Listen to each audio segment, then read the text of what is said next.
Glória a Ele. É bom.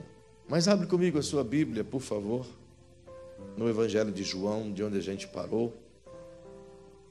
Nós vamos desfrutar um pouquinho do que o Senhor disse a Nicodemos, no capítulo 3 do Evangelho de João.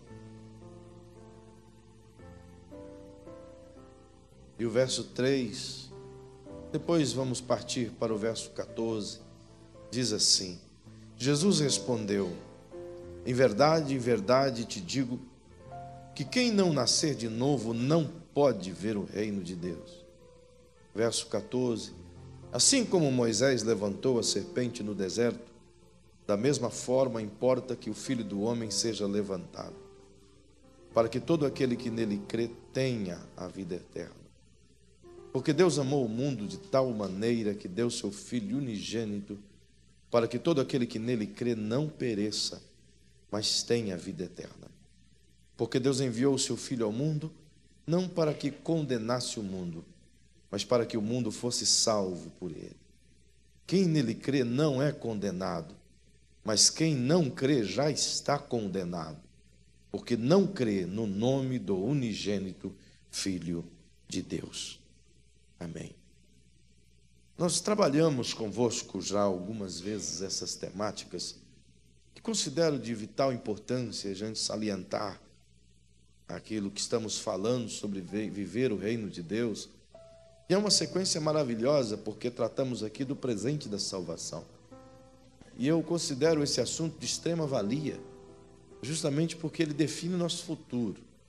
O que a gente aprende aqui hoje não é simplesmente um conceito teológico, é o marco de nossa vida, é o véu que separa tudo, é o antes e o depois, é o que vivemos até agora e o que viveremos de agora em diante, é o que determina nosso futuro, justamente porque se tem uma coisa que não sabemos e não podemos absolutamente nada, é acerca de futuro. Não sabemos o que poderemos fazer daqui a 10 minutos, nem tampouco se estaremos vivos daqui a 10 minutos, melhor, nem daqui a 1 minuto, quanto mais daqui a anos. Só que é diferente de nós, o Eterno sabe, Ele vive isso. Eu já vos disse algumas vezes, já vos ensinei de maneira bastante didática, que o Senhor, diferente de nós, Ele começa primeiro pelo fim, e depois Ele faz o começo. Ele termina as coisas, então Ele vem começando a depois que Ele terminou. Por isso Ele sabe o futuro, e se a gente procurá-lo no futuro, com certeza o encontraremos também no passado. E se a gente procurar o Senhor lá no passado, com certeza o encontraremos na mesma proporção lá no futuro. Porque o presente, passado e futuro para o Senhor é a mesma coisa. Ele conhece exatamente tudo o que vai acontecer daqui a 1000 anos, e diga-se de passagem que, como Deus, Ele tem deixado em sua palavra revelado as grandes coisas que irão acontecer ao longo dos séculos, e nós temos visto isso de maneira abundante. Uma das coisas mais belas da grandeza do Eterno é que a sua palavra, ela sobrevive ao longo dos séculos, dos milênios, em meio às múltiplas tentativas de destruição da mesma. O Senhor a tem preservado, e justamente por meio de sua preservação tem feito com que a história se comprove e a própria história comprove a própria Bíblia, em razão das coisas que estão escritas, daquilo que era revelado antes de acontecer. Fato isso, que podemos declarar de maneira abundantemente simples, de que o único que sabe definir o que será no futuro é o Eterno. Mas cabe a nós cuidar do agora. E quando se fala de salvação, não se fala de futuro, se fala do agora.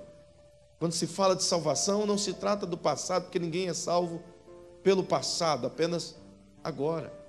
O que Cristo fez há 2000 anos atrás tem o efeito de agora. Então a salvação é algo operante no agora. Ela não ficou circunscrita ao passado, nem tampouco ao futuro. Ela é o agora. E é dentro dessa dinâmica que a gente precisa aprender e trabalhar. E eu pude vos falar de 3 perguntas semana anterior. E a primeira pergunta que nós trabalhamos semana passada foi nos salvar do quê? E eu disse que vos levaria a uma segunda questão esta noite. E continuaremos aqui nesse texto. E eu quero, com basicalidade de palavras, tentar te responder uma segunda pergunta: o que é a salvação? Nós aprendemos que devemos e podemos ser salvos, mas nos salvar de quê? Eu vos falei algumas coisas, como, por exemplo, salvar-nos de nós mesmos, salvar-nos da perdição eterna, da separação eterna, da condenação eterna. Mas hoje eu preciso te levar ao que é a salvação. Embora todos nós podemos assim ter frases de efeito, ou simplesmente frases daquilo que acreditamos ser a salvação em nossos lábios, em rápidas e curtas palavras, mas é preciso termos algum embasamento para que possamos assim ensinar as pessoas que nos circundam. E eu queria que você pudesse comigo aprender e juntos aprendermos esta noite esse efeito da salvação. Salvação nada mais é do que um presente do divino, do que um dom de Deus.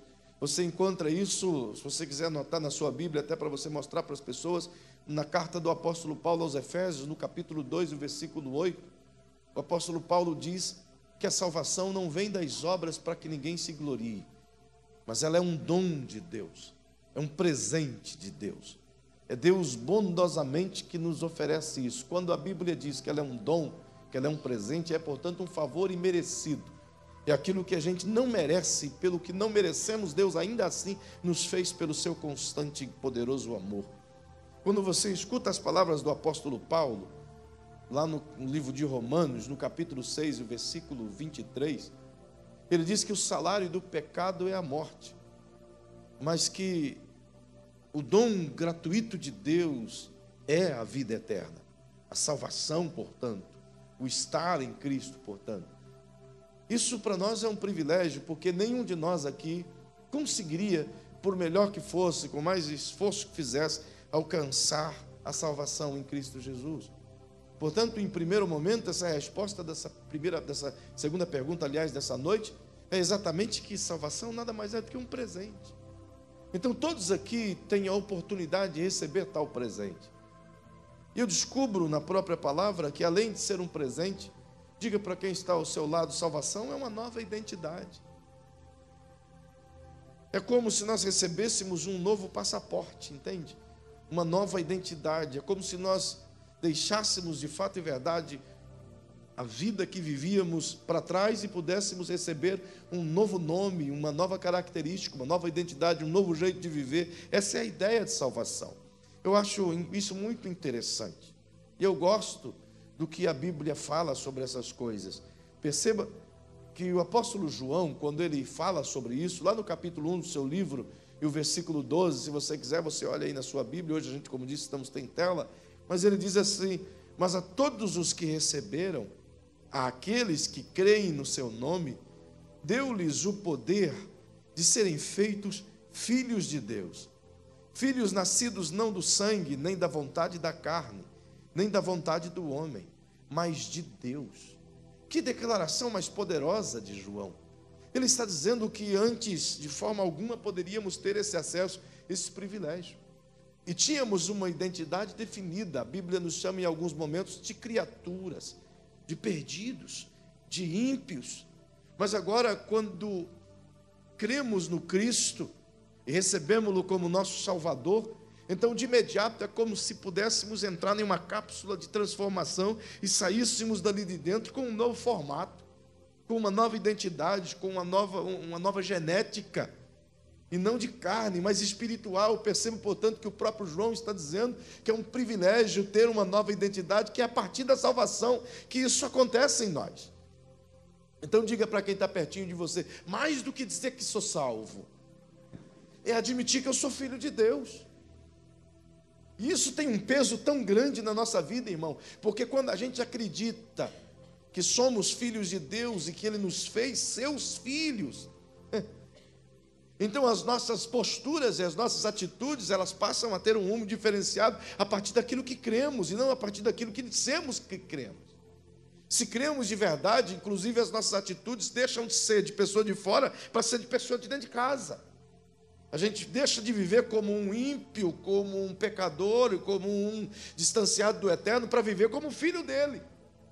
É como se recebêssemos a identidade de Deus em nós. O apóstolo Paulo fala algo sobre isso. Vem comigo, por favor, lá no capítulo 8 de Romanos. Essa carta é maravilhosa. do versículo 15 ao 17. Aliás, eu vou ler do versículo 13, para dar gosto. Diz assim: pois se viverdes segundo a carne, morrereis. Mas se pelo Espírito mortificardes as obras do vosso corpo, vivereis. Porque todos os que são guiados pelo Espírito de Deus são filhos de Deus. Agora dá uma olhadinha para quem está pertinho de você aí e pergunta: você é guiado pelo Espírito de Deus? Se você é guiado pelo Espírito de Deus, a afirmação de Paulo é que logo você é filho do Altíssimo. Agora imagina, irmão, que privilégio ser filho do Rei. E Paulo continua e diz: pois não recebestes o espírito de escravidão, para outra vez estardes em temor, mas recebestes o espírito de adoção, pelo qual clamamos: Abba, Pai. E é interessante que o Abba, Pai, é a expressão de carinho, de paizinho, de meu querido pai, querido e amado paizinho. É como que Paulo estivesse dizendo: quando você passa a ser filho, o seu relacionamento passa a ser diferente, você passa a ter um nível de intimidade com ele, a ponto de você não mais ser protocolar como antigamente. Você agora tem um acesso livre à casa dele e a ele muito especialmente. E ele continua e diz: o mesmo Espírito testifica com o nosso espírito de que somos filhos de Deus. O que é isso que ele está dizendo? No momento em que eu creio e recebo essa nova identidade, então o Espírito Santo que é de Deus, está em Deus e é Deus, ele entra dentro de nós e passa a testificar com o meu espírito que por ele, a partir dele, então, desse momento em diante, ele testifica com o meu espírito que agora somos um em Deus, de que eu sou filho de Deus. Isso acontece no momento em que a pessoa crê em Jesus. Ela crê em Jesus como seu Senhor e Salvador. Creu. Então, naquele momento que ela crê e o recebe, a garantia que promove dentro dela essa certeza de salvação é a presença do Espírito Santo que vem morar dentro do indivíduo. Isso é maravilhoso. Ele passa a fazer do seu corpo, da sua casa, a sua constante moradia.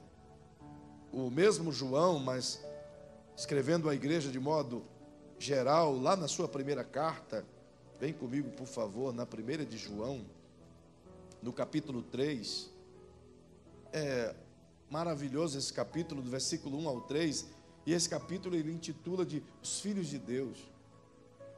1 de João, no capítulo 3, verso 1, diz assim: vede quão grande amor nos concedeu o Pai, que fôssemos chamados filhos de Deus. E somos mesmo seus filhos. O mundo não nos conhece, porque não o conheceu. Amados, agora somos filhos de Deus, e ainda não se manifestou o que havemos de ser, mas sabemos que quando Ele se manifestar, seremos semelhantes a Ele, porque assim como Ele é, o veremos. E todo que nele tem essa esperança, purifica-se a si mesmo, como também Ele é puro.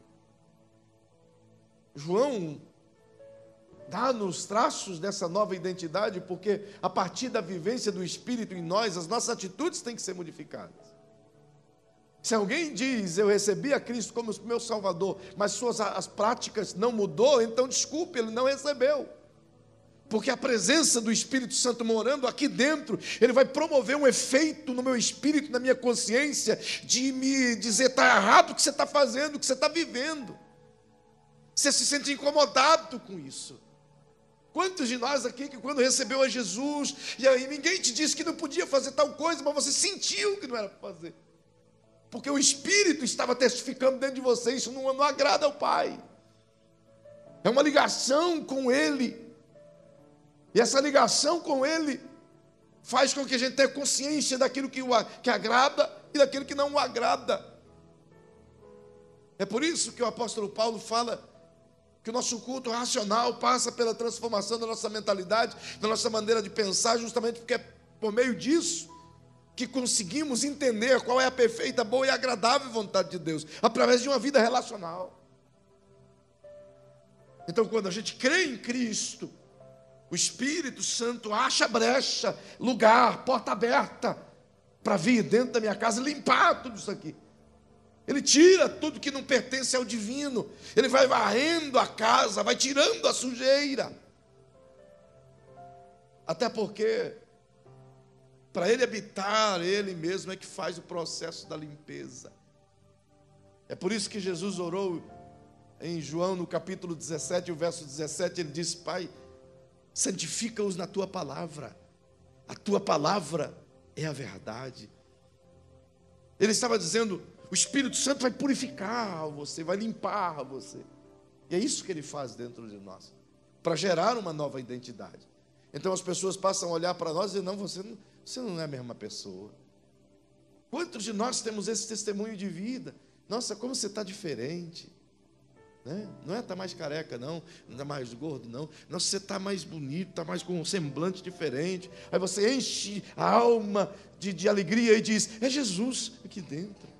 Entreguei minha vida para Jesus. A coisa mais gostosa do mundo é as pessoas olhar para nós e nos conheceu de uma forma ruim no passado e olha para hoje na nossa vida e diz: como ele mudou. É ou não é verdade? Não é uma coisa gostosa isso? É maravilhoso poder testificar daquilo que Jesus fez. E essa mudança não somos nós que promovemos, mas é a ação dele que nos ajuda a promover. Até porque o versículo 13 diz que é o Espírito Santo que nos ajuda a mortificar a carne. É por isso que a maioria das pessoas permanecem no pecado, porque elas acham que podem vencer o pecado por si mesmas.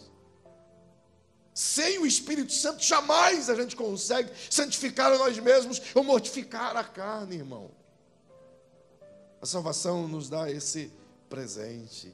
Agora diga para quem está pertinho de você: a salvação é uma chave de acesso, é um passaporte.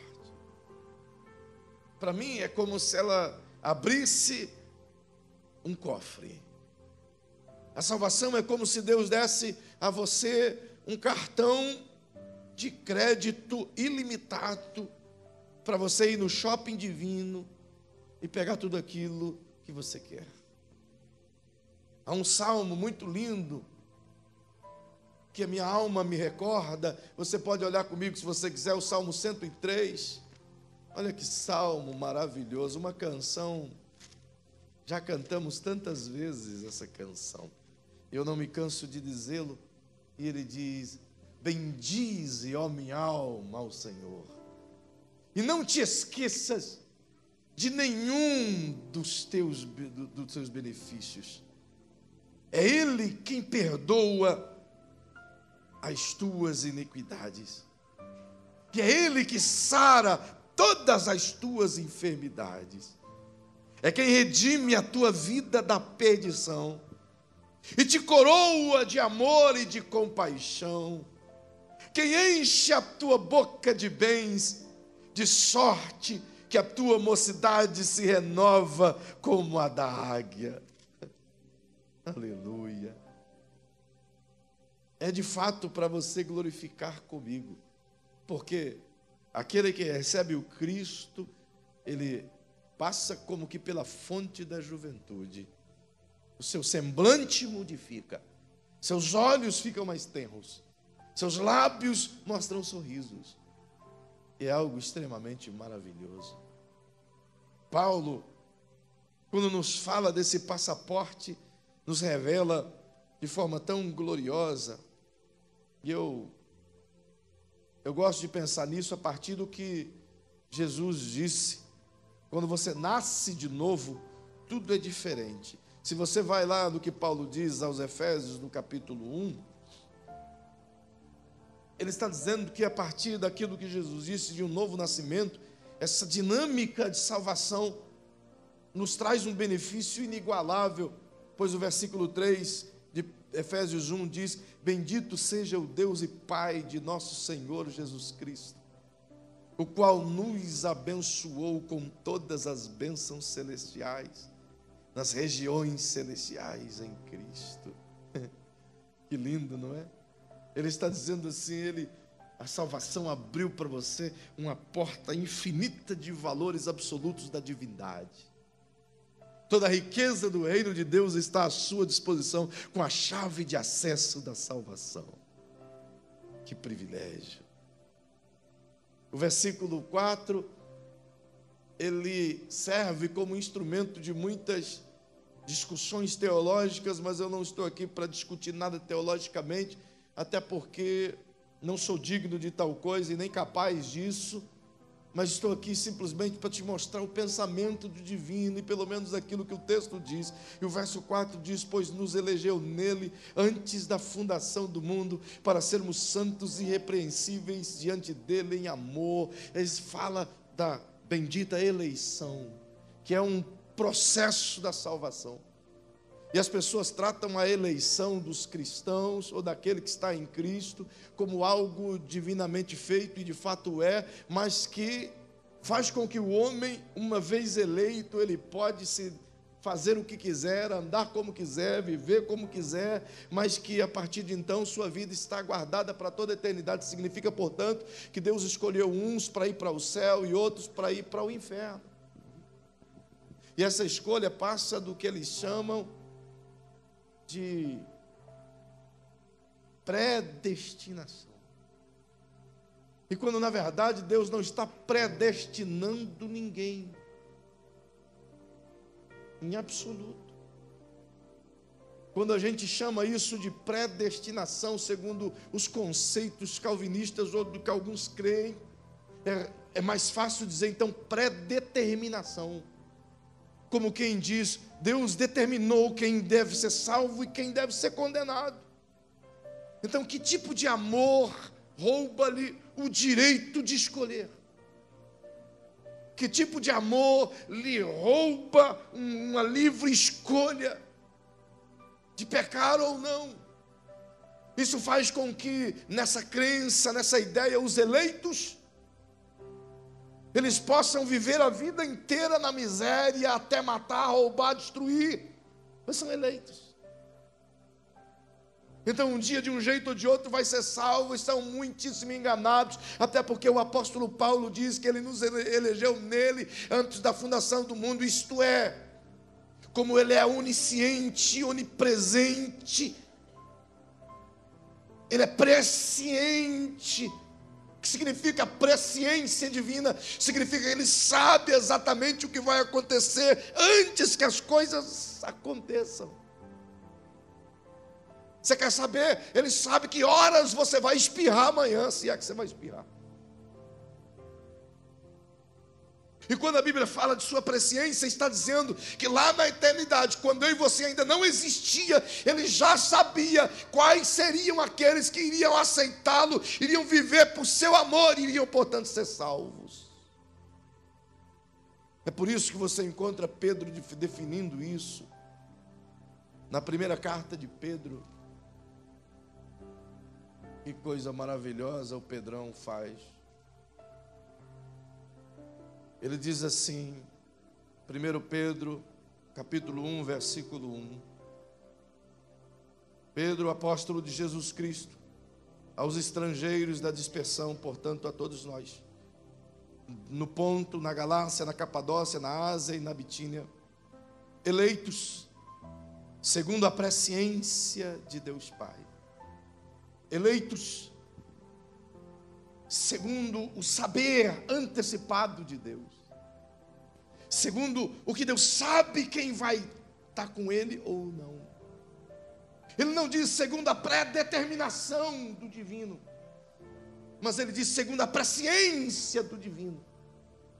É por isso que o apóstolo Paulo fala sobre isso, escrevendo aos Romanos, e isso também me é maravilhoso, queridos. No capítulo 8 de Romanos, e o versículo 29, ele diz assim: pois os que dantes conheceu, também os predestinou para serem conforme a imagem de seu Filho, a fim de que ele seja o primogênito dentre muitos dos irmãos. O que ele está dizendo? Aquele que ele conheceu antes que tudo existisse. Me permita tentar figurar isso aqui para você de uma forma natural, que você compreenda de maneira clara. Como é que ele pode ter nos elegido antes que tudo houvesse? Perceba de novo isso. Já vos fiz muitas vezes, mas eu preciso fazer você lembrar. Olha para a minha mão e você desenha aqui na minha mão a primeira linha. Desenhou? Está desenhado, está vendo essa linha aqui? Que eu acabei de desenhar no seu imaginário, seu mundo virtual. Isso aqui é igual amigo de Facebook, irmão, virtual. Entendeu? Você pensa que tem, mas não tem. Está aqui. É só um virtual. Nessa primeira linha, Deus Pai, Deus Filho e Deus Espírito Santo diz: vamos criar o cosmo. Então ele designa a Jesus o ofício de fazer o desenho. E você encontra isso quando Salomão fala sobre ele no livro de Provérbios, do capítulo 8, verso 22 ao 32, e do 30 ao 32 ele chama Jesus de o arquiteto da criação, que fez o desenho de todas as coisas que foram criadas. Então você vê Jesus fazendo um projeto de tudo aquilo que ia criar. E nesse projeto ele desenha a primeira linha aqui em cima. E nessa primeira linha ele diz: aqui nós vamos criar o reino celestial, o reino eterno, onde está o trono do Altíssimo, onde está os 24 anciãos, onde está os 4 seres viventes, onde estão os querubins, os serafins, os anjos, os arcanjos, aqui na primeira linha. E numa segunda linha, abaixo daquela, ele diz: aqui nós vamos criar o mundo físico, o mundo cósmico, o universo.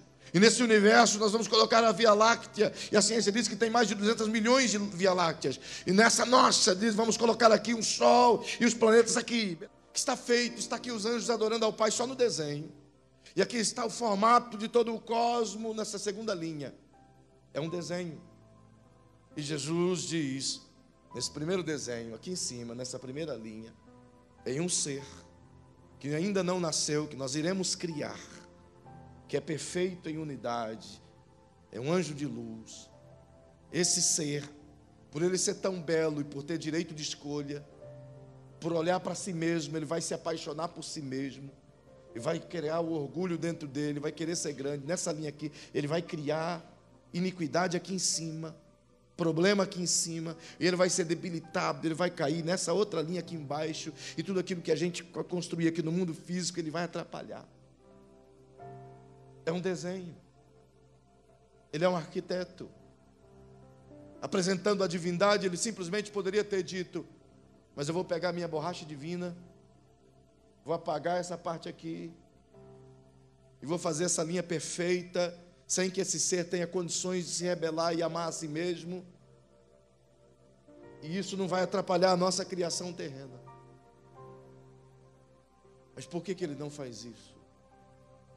Porque quando Jesus está fazendo um desenho, ele está colocando simplesmente de forma visível aquilo que já está dentro dele. E quando ele vai fazer isso é porque nós já estamos dentro dele, já existimos dentro dele. Então ele não pode apagar aquilo que ele já amou, ele não pode apagar e fazer de novo aquilo que ele já gerou dentro dele.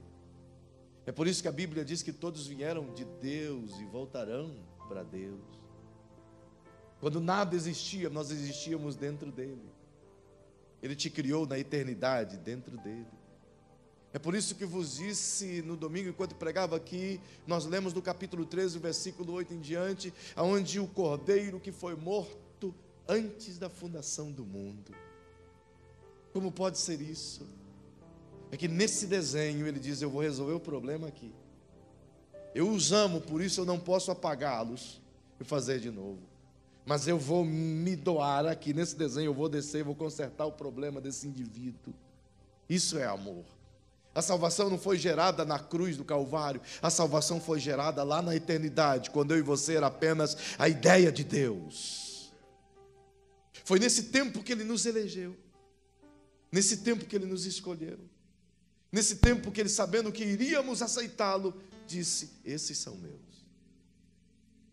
Mas isso não isenta os outros do seu amor. Ao contrário, ele os ama de maneira igual. Ele os ama de maneira intensa e profunda. Na mesma carta de Paulo aos Efésios, no capítulo 2, já um pouquinho mais adiante, venha comigo e veja os versículos 4 ao 7. Olha o que Paulo diz, nós já citamos esse texto. Mas Deus, que é riquíssimo em misericórdia, pelo seu muito amor com que nos amou, estando nós ainda mortos em delitos e pecados, nos vivificou juntamente com Cristo, pela graça sois salvos. E nos ressuscitou juntamente com Ele, e nos fez assentar nas regiões celestiais, em Cristo Jesus, para mostrar aos séculos vindouros as abundantes riquezas da sua graça, pela sua benignidade para conosco, em Cristo Jesus. Agora diga para quem está pertinho de você: a salvação, se você crê, faz com que toda a bondade de Deus, todos os benefícios do reino de Deus, venha a você. Segundo o que Paulo ensina aqui, salvação é como um trilho.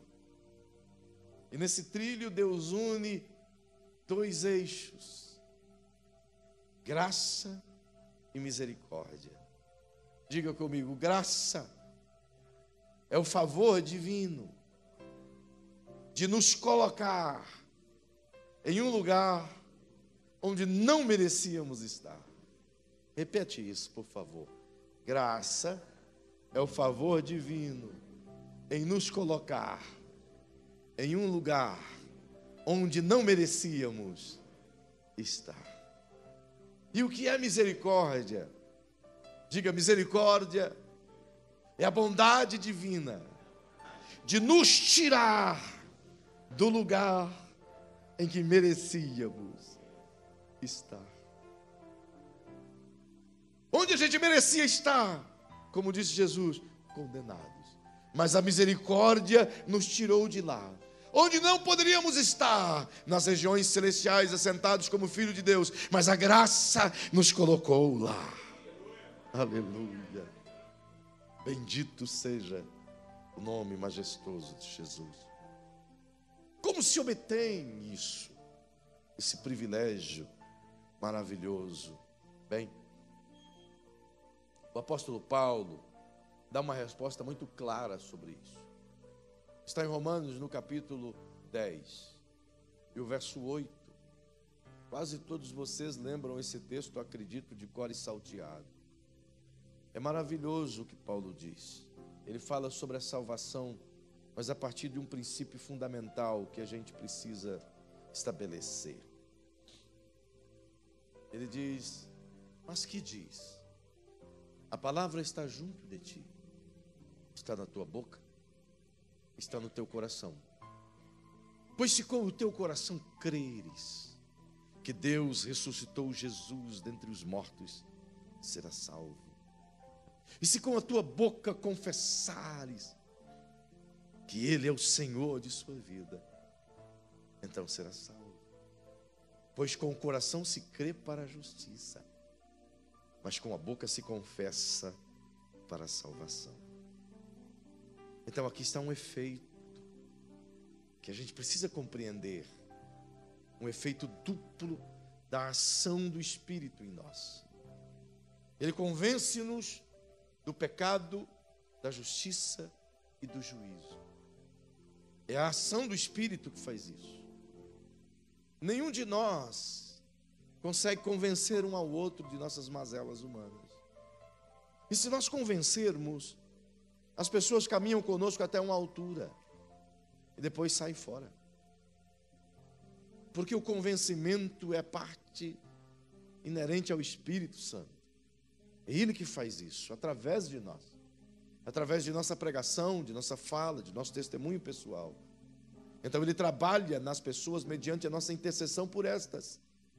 É por isso que o apóstolo Paulo nos ensinou a orar pelas pessoas, para que o diabo não tenha poder de neutralizar, de roubar, de capturar suas mentes, colocando nelas sofismas. Mas todas as vezes que a gente quer que alguém seja salvo, nós devemos orar para essa pessoa da seguinte maneira: Senhor, traz o pensamento dessa pessoa cativa ao Cristo, para que o Espírito Santo a convença. Devemos orar dizendo: Senhor, abre os olhos do entendimento dessa pessoa. Mas a gente chega e derrama o Evangelho nas pessoas sem sequer fazer uma intercessão por elas. A gente acha que é assim. Quando na verdade o apóstolo Paulo diz: o Deus desse século cegou o entendimento dos infiéis, para que não conheçam, para que neles não resplandeçam a luz do Evangelho de Cristo. Enquanto eles estão cegados, não podem ouvir e não podem ver, a gente está tentando empurrar neles as boas novas. Não vão receber, porque não entra aqui, nem consegue ver aqui. Então coloque a mão no ombro de quem está ao seu lado e diga: a salvação de nós para com eles é precedida por intensas participações divinas através de nossa intercessão. Se não intercedermos, é como se bloqueássemos a ação divina. Por quê? Porque somos o reino de Deus aqui nessa terra. Somos os que trazem a salvação do divino às pessoas. É por isso que o apóstolo Paulo, escrevendo em 2 Coríntios capítulo 5, versos 18 e 19, ele disse que Deus estava em Cristo, reconciliando consigo mesmo o mundo, e colocou em nós a palavra da reconciliação, para que nós no mundo pudéssemos reconciliar as pessoas do mundo para com Deus, como se Deus por meio de nós rogasse: reconciliem-se com Deus. Então, quando você é salvo, o Pai te capacita ao mesmo processo que fomos reconciliados com Ele por meio do Cristo. Agora nós somos essa ponte de reconciliação. Então, para isso acontecer, eu preciso ganhar essa batalha em oração primeiro. Mas a gente quer que o mundo seja salvo simplesmente pelo falar, e não é pelo falar. Não é uma ação humana, é uma ação divina. É por isso que você encontra todas as vezes, como eu gostaria de ter tempo para dialogar com você isso, todas as vezes que você vê o apóstolo Paulo, Pedro chegando em uma cidade, eles cercam todo aquele ambiente em oração. Eles conquistam primeiro em oração. É por isso que você vai encontrar a igreja primitiva focada. Atos capítulo 2 e o versículo 42 em diante, e a igreja perseverava unânimes em oração e na comunhão e no partir do pão. É por isso que no capítulo 6 os apóstolos dizem: nós vamos precisar cuidado social, nós vamos eleger homens cheios do Espírito Santo para isso, e nós vamos nos ater à oração e à palavra. Porque antes de ganharmos alguém, temos que primeiro resgatá-la no mundo espiritual. Então não resgatamos ninguém, porque não oramos por ninguém, não gememos pelas pessoas, não colocamos-nos nos lugares delas. É preciso batalhar em oração para isso. É preciso viver o Evangelho, mas é preciso aplicar o Evangelho. Então perceba que o crer depende daquilo que ela ouve. O apóstolo Paulo diz: como crerão se não ouvirem o Evangelho? E como ouvirão se não há quem pregue? E como pregarão se não forem enviados? Entende? O mundo quer ouvir, mas como eles poderão ouvir se os seus ouvidos estão tampados? Então diga para quem está ao seu lado: digo, queremos salvar essa cidade, então precisamos de evangelistas, mas antes precisamos de intercessores. Todas as vezes que alguém vai para as ruas fazer evangelismo, a batalha nas ruas já deve ter sido ganha aqui embaixo em oração. Se não foi efetivamente ganha aqui embaixo, só jogamos dinheiro fora e tempo e suor em nossas camisas. É por isso que a igreja é ineficiente nesse tempo, porque ela perdeu o seu acesso ao divino através da oração. Bem, é muita coisa para lhes dizer, mas eu preciso concluir tentando te mostrar que o crer em Jesus é um processo. E o processo começa por aquilo que ela ouve. A salvação não é simplesmente o ato de estar em uma igreja, é o ato de crer aqui dentro da alma. Ela creu que Cristo é o único salvador de seus pecados, e que sem Ele está perdido. É essa convicção, e essa convicção, queridos, quem gera é o Espírito Santo. O homem sem Jesus, ele está condenado. Não há outra saída. E é isso que a gente precisa ter, essa consciência plena. Quem aqui se lembra do dia em que recebeu Jesus como seu Salvador? Alguém se lembra? Eu digo por mim, acredito que por vocês também, vocês podem dizer o mesmo. No dia em que eu ouvi de Jesus, gente, eu sentia nojo de mim mesmo. Me deu uma convicção de pecado, de que eu estava afastado de Deus de tal maneira que eu digo, eu não posso sair daqui sem Ele. Eu tinha medo de sair dentro daquela igrejinha. Parecia que o capirotão estava do lado de fora com um garfão para me assar na fogueira do inferno. Verdade. E eu dizia, eu preciso sair desse garfo. Livra-me. E à medida que eu recebi Jesus, meu amigo, que coisa, que alívio, que paz. Aquela convicção de pecado deu lugar a uma convicção de perdão. É por isso que a Bíblia diz, se crê para a justiça, porque se não crer nele, não somos justificados por ele. Se não cremos que Deus ressuscitou Jesus dos mortos, não temos condições de crer na justificação dele em nós. Então as pessoas dizem, basta falar o nome dele. Não! Não é uma senha, não é um mantra. É preciso crer nele primeiro.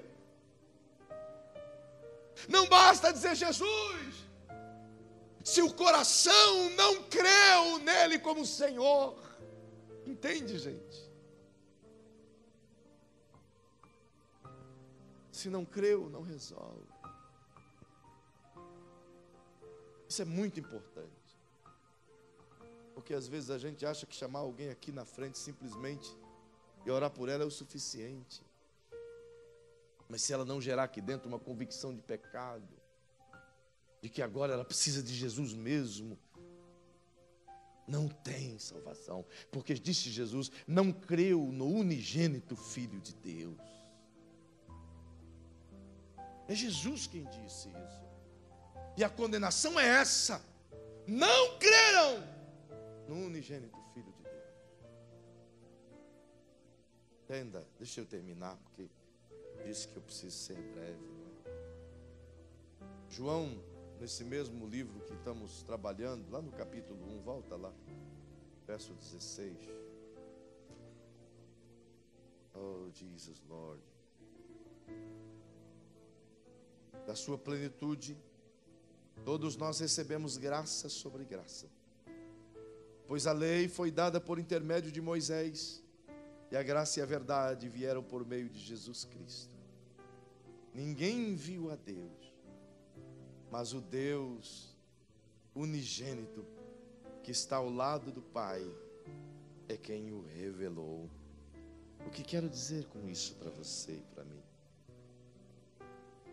João está dizendo que, à medida que eu creio, é como se eu trouxesse toda a divindade do Cristo aqui para dentro. O crer abre o meu coração e convida a divindade para morar aqui dentro. É como se eu dissesse, Deus, até então não te conhecia, mas te conheci por meio do Filho, mora aqui dentro. Aí Jesus diz assim, vem comigo no Evangelho de João, por favor. Oh, coisa gloriosa. Capítulo 14 do Evangelho de João. Aleluia, Jesus. verso 23. Respondeu-lhe Jesus: se alguém me amar, guardará a minha palavra. Meu Pai o amará, e viremos para ele, e nele faremos morada. Aleluia! Que coisa gloriosa! A Trindade vem morar aqui dentro. Deus Pai, Deus Filho e Deus Espírito Santo. Salomão diz que os céus e o céu dos céus não podem contê-lo, mas ele consegue achar um espaço aqui dentro e fazer morada. É por isso que o apóstolo Paulo, escrevendo aos Coríntios, ele diz em 1 Coríntios 6,19: vós sois o santuário do Espírito Santo, ele habita em vós. Que privilégio, não é? A salvação nos dá esse prazer. Portanto, o apóstolo Paulo diz: eu preciso crer nele. Em seguida, eu preciso confessá-lo. Jesus, lá no capítulo 10 do Evangelho de Mateus, do verso 23, 24, 25, 26, Jesus disse assim: se vocês me confessarem diante dos homens, então eu confessarei vocês publicamente diante do meu Pai que está nos céus. Mas se vocês me negarem diante dos homens, eu também vos negarei publicamente diante do meu Pai que está nos céus. Quando ele fala de confessar, não é simplesmente professar o nome dele. O confessar implica no querer que esse nome seja o resultante de modificações em minha vida. O confessar é afirmar a todos aqueles que estão comigo e em volta de mim, para todos sempre, de que agora não sou mais eu, mas que o Cristo é quem vive em mim, e que precisa comandar a minha vida. Salvação é algo que termino dizendo a você, simples de ser obtido, mas que precisa ser preservado. Simples de ser obtido porque o Cristo é quem providenciou. E basta eu crer no que Ele fez e recebê-lo como meu Salvador para que a salvação tenha efeito em mim. Mas eu preciso preservá-la, porque da parte dele ela é imutável, ela é perfeita, ela continua para toda a eternidade. Mas eu posso muito bem não querê-la, posso deixá-la, posso desprezá-la, posso simplesmente ignorá-la. Eu tenho que preservá-lo. Jesus disse em João 15, 3, 4: se permanecerdes em mim, eu vou permanecer em vós. No versículo 6 ele diz: e todo aquele que não permanece em mim, eu o arranco e lanço no fogo. Então chacoalhe o ombro do seu irmão e diga: salvação é um dom divino. Tanto é um dom que você pode recebê-lo ou rejeitá-lo. A decisão é nossa. Ou queremos ou desprezamos. Ninguém vai ser salvo forçado ou obrigado. Ninguém. Ninguém. E ninguém vai entrar no céu por engano. Ops. Ninguém. Ninguém. Ninguém vai conseguir burlar a multidão, sabe? Dar o jeitinho brasileiro de furar a fila. Ninguém. E ninguém também vai para o inferno sem merecer. Ninguém. Vai porque quis ir. Escolheu ir. Porque o caminho está aberto diante de nós. Um caminho largo e espaçoso, que conduz a uma porta larga e espaçosa da perdição. Mas tem um caminho estreito e apertado, que conduz a uma porta estreita e apertada. mas conduz à vida eterna. Nós é que escolhemos, queridos. O Pai quer que todos entrem pela porta estreita.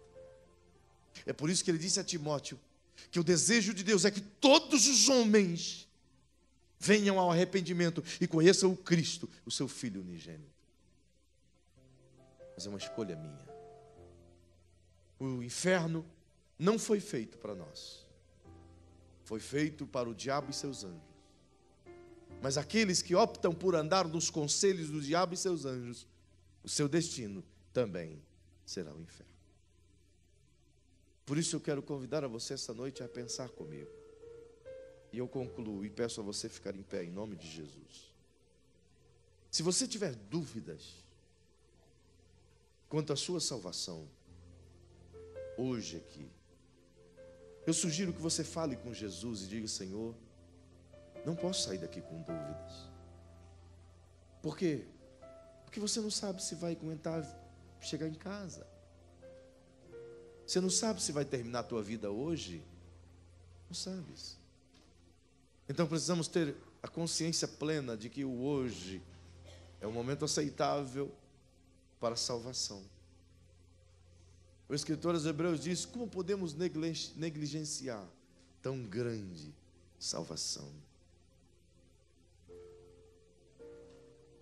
Quantos que já estiveram no meio de nós e desprezaram a salvação de Deus e se perderam? Quantos? Tenho orado pelos desviados todos os dias, clamado por eles todos os dias. O meu desejo é que em breve nós vamos lançar essa campanha para que todos que conhecem desviados me tragam nomes, para jejuarmos. São almas, e que se não se arrepender voltaram, como a Bíblia diz, e a porca voltou à lama que estava. Hoje eu vou pedir que você incline sua cabecinha agora. Salvação é um presente que podemos recebê-lo ou recebê-la, ou podemos rejeitá-la. Mas uma vez recebida, a preservação dela é nossa. Nós a preservamos. Feche seus olhinhos. Bem baixinho. Feche seus olhinhos. Sonda o teu coração como ser humano agora. Eu sei que você é salvo, porque creste no Senhor. Então, como salvo que tu és, assume o compromisso diante do Senhor de salvar alguém. Somos salvos para salvar.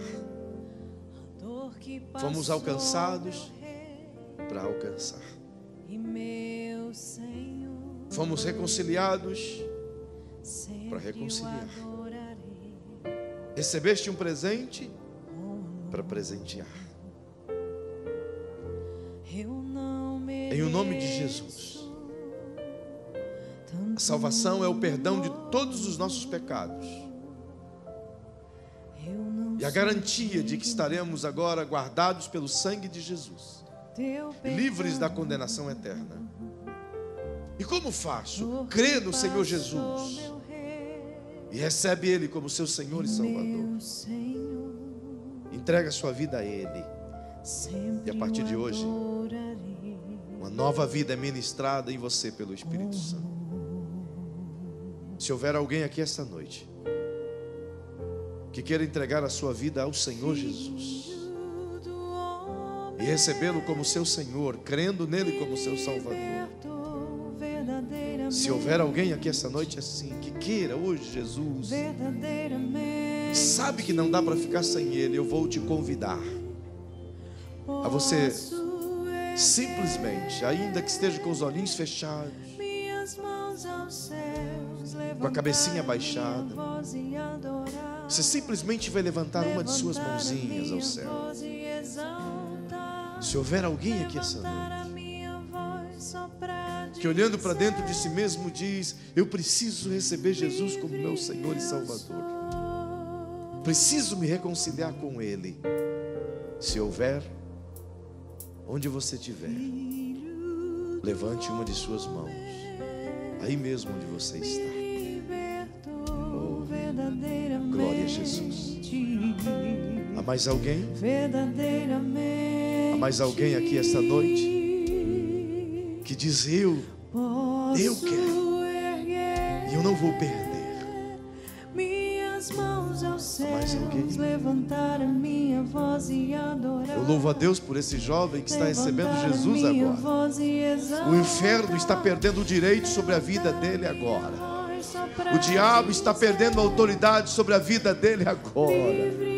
E o nome dele está sendo escrito no livro da vida agora. Há uma festa nos céus agora. Anjos estão louvando a Deus agora por essa vida que se rende a Jesus. Há mais alguém aqui essa noite? Há mais alguém? Continue com seus olhinhos fechados. Há mais alguém aqui essa noite que diz: eis-me aqui, Senhor, eu quero me reconciliar contigo. Cansei de ficar longe de ti, cansei de andar sozinho, cansei. Quero andar com Deus agora. Há mais alguém? É meu último convite essa noite. Eu insistiria a noite inteira, porque tua alma tem o maior valor, o valor do sangue de Jesus. Há mais alguém? Há alguém? Ore comigo agora, se você puder. Pastor Osni, ore com esse jovem. Paizinho querido, eu oro com a tua igreja agora. Eu oro justamente por conta da tua palavra. Eu oro por causa do sangue de Jesus. Eu oro por causa da salvação. Eu oro pelo privilégio que nos deu. Eu oro pelo nome escrito no livro da vida. Eu oro porque teu Espírito está habitando em nós. Eu oro, Senhor, pelo privilégio de ter sido escape das mãos do diabo, de ter presenciado as minhas correntes caindo ao chão. Eu oro pelo privilégio de a minha alma ser livre. Eu oro, Senhor, pela tua igreja estar salva. Eu oro por esse jovem agora, junto com o pastor Osni, com essa igreja que se rende a Cristo Jesus, o teu Filho. Eu lhe peço, perdoa todos os pecados de agora para trás, e que seja apagado em nome de Jesus, como diz a tua palavra, que nos pecados dele o Senhor não lembre, e que o nome dele seja escrito no livro da vida, e que o teu Espírito Santo entre nele agora e comece a limpar, e comece a curar, e comece a trazer os benefícios do reino sobre a vida dele. E aqueles que estão aqui esta noite salvos, se sintam aptos para salvar. Aqueles que estão aqui esta noite se sentindo salvos, que a sua salvação refugie como o sol da manhã, que a sua alegria brilhe como a luz da aurora. Eu te louvo, Senhor, em nome de Jesus, pela salvação do Senhor nas nossas vidas. Eu te louvo, meu Rei, por esse privilégio. Mas ainda lhe peço, salve os perdidos, salve os desviados, traga-os de volta, nos ajude a conquistá-los para ti. Eu peço o teu favor sobre essa igreja, em nome de Jesus, em nome de Jesus. Assim eu oro. Eu lhe peço, dê um abraço apertado em quem está pertinho de você e diga: você é salvo para salvar. Você é salvo para salvar. Deus te abençoe. Que o grande amor de Deus, a paz do Cristo e a comunhão do Espírito seja com você. Vai em paz. Mãos aos céus, levantar a minha voz e adorar, levantar a minha voz e exaltar.